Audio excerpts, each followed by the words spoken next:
இன்னைக்கு நாம puff sleeve வந்து எப்படி கட் பண்ணி எப்படி ஸ்டிச் பண்ணுறது பார்க்கலாம். 9.5 இன்ச்சு வந்து நான் ஸ்லீவோட ஹைட் எடுத்திருக்கிறேன். டிசைனுக்காக 5 இன்ச்சு மார்க் பண்ணுறேன். ஹைட்டு அகலம் வந்து 2 இன்ச்சு பண்ணுறேன். அப்போது நம்மளுக்கு 4 இன்ச்சு கிடைக்கும். ஹைட்டு 5, அகலம் 2. இதை வந்து நம்ம கட் பண்ணி எடுத்துடலாம். இப்படி கட் பண்ணி எடுத்துட்டு இந்த லைனிங் கிளாத்தை நம்ம மெயின் கிளாத்து கூட வச்சு இதை நம்ம அடித்து திருப்ப போகிறோம். இப்போ வந்து இப்போ லைனிங் கிளாத்தை நம்ம அடித்து தையல் போட்டு திருப்பி எடுத்துடலாம். இப்போ வந்து கீழே பாட்டமை வந்து நம்ம ஒரு கைடு அளவுக்கு வந்து தைச்சி எடுத்துடலாம். எக்ஸ்ட்ரா இருக்கிறதெல்லாம் நம்ம கட் பண்ணி எடுத்துடலாம். நம்மளுக்கு இந்த லைனிங் தான் வந்து கரெக்டான நம்மளுக்கு மெஷர்மெண்ட்டு. அதனால் எக்ஸ்ட்ரா இருக்கிறத வந்து நான் கட் பண்ணி எடுத்துடுறேன். எடுத்துட்டு அதுக்கப்புறமா இந்த வி ஷேப்பை நம்ம தைக்கணும். அதனால் எக்ஸ்ட்ரா இருக்கிறதெல்லாம் வந்து எல்லாத்தையும் நம்ம கட் பண்ணிடலாம். கட் பண்ணிவிட்டு இந்த வி வந்து நம்ம தையல் போட்டு எடுத்துடலாம். எடுத்துட்டு இது உள்ளே இருக்கிற கிளாத்தையும் நம்ம கட் பண்ணி எடுத்துடணும். சைடில் வந்து தையல் போடக்கூடாது, ஏன்னா நம்ம திருப்ப போகிறோம்.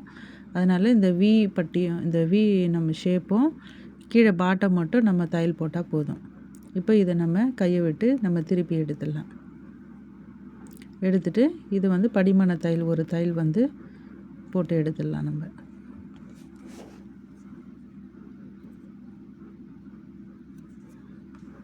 படிமான தையல் போட்டு எடுத்தாச்சு. இப்போ ரெடி ஆயிடுச்சு. இப்போ வந்து நாம் அந்த சாரீ கிளாத்துலேருந்து நம்ம பீஸை எடுக்க போகிறோம். இப்போ 5 இன்ச்சு நம்ம ஹைட்டு வச்சோம் இல்லையா, அதே அளவுக்கு வந்து நம்ம அந்த ஹைட்டு வச்சோம்னா கரெக்டாக இருக்காது. ஒரு 1 இன்ச்சு 1.5 இன்ச்சு வந்து நம்ம எக்ஸ்ட்ரா எடுத்துக்கலாம்.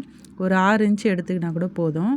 இப்போ நம்மளுக்கு வந்து அந்த சாரியில் அந்த நீட்டாக கட் பண்ணி அதில் பாதி 2ஆக கட் பண்ணிடுறேன்.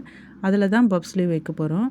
ஒன் சைடு வந்து நார்மலாக நம்ம ப்ளீட் எப்படி ஒரு 1/2 இன்ச்சுக்கு வைப்போமோ அதுபோல் நார்மலாக ஒரு சைடு வந்து 1/2 இன்ச்சுக்கு வந்து எடுத்துடலாம்.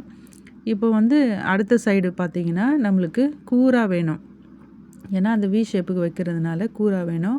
இது ஆப்போசிட் சைடு வந்து இப்படி கையில் வந்து எல்லாமே வந்து மடித்து எடுத்துடலாம். ஈக்குவலாக தான் மடிக்கணும்னு இல்லை, நம்ம எப்படினாலும் மடிக்கலாம். மடிச்சுட்டு இது மொத்தமாக சேர்த்து ஒரு சின்ன தையல் போட்டு எடுத்துடலாம். எடுத்துட்டா இப்போ உங்களுக்கு வி மாதிரி கிடைக்கும்.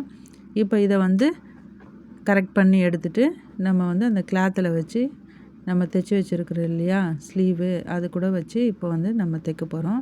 அந்த கூராக இருக்கிற பக்கம் வந்து கீழே வச்சுட்டு மேலே அகலமாக இருக்கிற பக்கத்தை மேலே வச்சு இதை வந்து தையல் போட்டுடலாம். நம்மளுக்கு எந்த அளவுக்கு நம்ம கட் பண்ணி அதை எடுத்தோமோ அந்த வி ஷேப்பு, அந்த அளவு வந்து மார்க் பண்ணி நம்ம அந்த ஷேப் அப்படியே வச்சு நம்ம தைச்சிடலாம். பாருங்கள், ரெடி ஆகிடுச்சு ஸ்லீவு. இப்படி தான் வந்து தைக்கணும். இது வந்து ப்ளவுஸ் கூட அட்டாச் பண்ணிங்கன்னா ரொம்ப சூப்பராக இருக்கும். வேணும்னா நம்ம வந்து லேஸ் கொடுத்துக்கலாம். இந்த சைடில் இந்த வி ஷேப்பில் ரெண்டுத்துலேயும் லேஸ் கொடுத்தாலும் அழகாக இருக்கும், இல்லை அப்படியே ஃப்ளைனாக போட்டாலும் அழகாக இருக்கும். இப்போ நான் ப்ளவுஸ் ஃபுல்லாக உங்களுக்கு தைச்சி காட்டுறேன். இவ்வளோ சூப்பராக வந்திருக்கு பாருங்கள். கீழே மட்டும் நான் லேஸ் வச்சுருக்கிறேன். இது வந்து சாரீ சூப்பராக வந்திருக்கு. லைக் பண்ணுங்கள், கமெண்ட் பண்ணுங்கள்.